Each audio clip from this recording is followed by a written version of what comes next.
नमस्कार। सीधे बात करते हैं दिल्ली की धड़कन और उसके इतिहास की सबसे बुलंद पहचान की।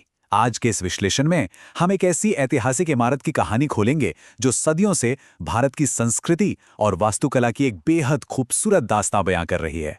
जी हां, बात हो रही है कुतुब मीनार की। किसी ने क्या खूब कहा है, अगर इतिहास की ऊंचाई को सचमुच महसूस करना है तो एक बार कुतुब मीनार जरूर देखनी चाहिए। ये कोई मामूली बात नहीं है। ये कोट इस भव्य इमारत के ऐतिहासिक वजन को बिल्कुल सटीक तरह से पेश करता है। इतिहास सिर्फ किताबों में दबे पन्ने नहीं होते, ये हमारे सामने इन ईंटों और पत्थरों के रूप में आज भी सांस ले रहा है। निर्माण की कहानी, शुरुआत से लेकर इसके पूरे होने तक का सफर। दिल्ली में शान से खड़ी ये मीनार दुनिया की सबसे ऊंची ईंटों वाली मीनार मानी जाती है। इसका बनना किसी एक इंसान की बस की बात नहीं थी।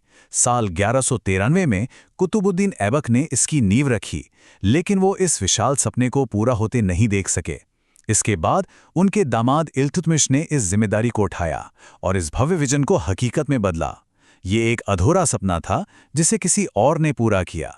वास्तुकला का जादू और उस दौर की बेमिसाल इंजीनियरिंग। अब जरा इसके आकार के बारे में सोचें। 73, ये कोई छोटा मोटा नंबर नहीं है। ये मीनार आसमान की तरफ करीब 73 मीटर तक सिर उठाए खड़ी है।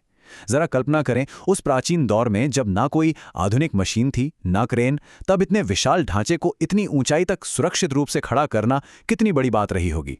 ये आंकड़ा उस समय के कारीगरों की बेजोड़ काबिलियत की गवाही देता है। और इतनी बड़ी ऊंचाई को बस यूं ही एक सीधे खंभे की तरह नहीं खड़ा किया गया। इसे बहुत ही गजब की प्लानिंग के साथ ठीक 5 अलग-अलग मंजिलों में बांटा गया है।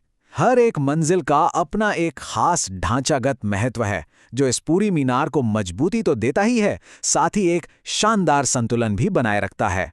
इस विशाल आकार को अगर इंसान के नजरिए से समझें तो नंबर आता है 379।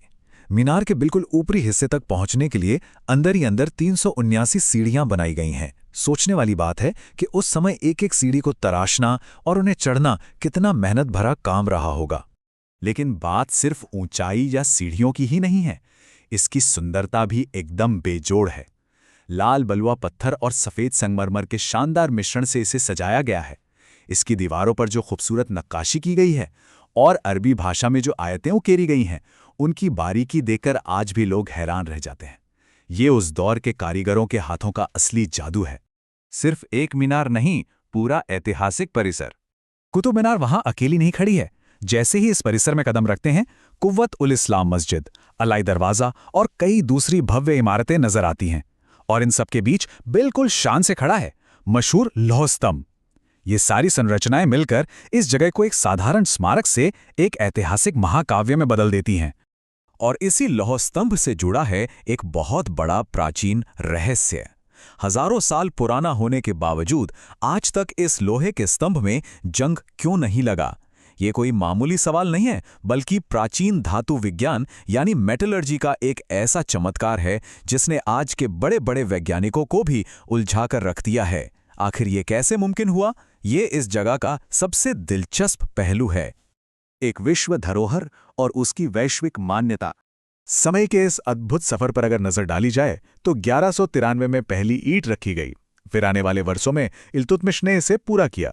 और जरा इस संयोग को देखिए, ठीक 800 साल बाद साल 1993 में यूनेस्को ने इसे विश्व धरोहर स्थल का दर्जा दे दिया। एक ईंट से शुरू होकर ग्लोबल हेरिटेज बनने तक का ये 800 सालों का सफर सच में रोंगटे खड़े कर देने वाला है। इसी बेमिसाल इतिहास की वजह से आज ये जगह दुनिया भर के सैलानियों के लिए आकर्षण का एक बहुत बड़ा केंद्र है। दुनिया के कोने कोने से लोग यहाँ सिर्फ ईंट पत्थर देखने नहीं आते, बल्कि वो इसकी खूबसूरती, इसके गहरे इतिहास और उस शानदार डिजाइन को महसूस करने आते हैं। ये हमारी प्राचीन विरासत का एक जीता जागता सबूत है जो रोज हजारों आंखों को अपना दीवाना बना लेता है। तो इस ऐतिहासिक विश्लेषण के आखिर में एक बड़ा सवाल हम सबके सामने आता है। दुनिया में ऐसे और कितने प्राचीन चमत्कार होंगे जो इसी तरह की टाइमलेस खूबसूरती और अनकही कहानियों को अपने अंदर समेटे हुए हैं? कुतुब मीनार तो सिर्फ एक पन्ना है। इतिहास के ऐसे अनगिनत रहस्य अभी भी खोजे जाने बाकी हैं। इन कहानियों को समझते रहें और इतिहास की शानदार दुनिया को हमेशा खंगालते रहें।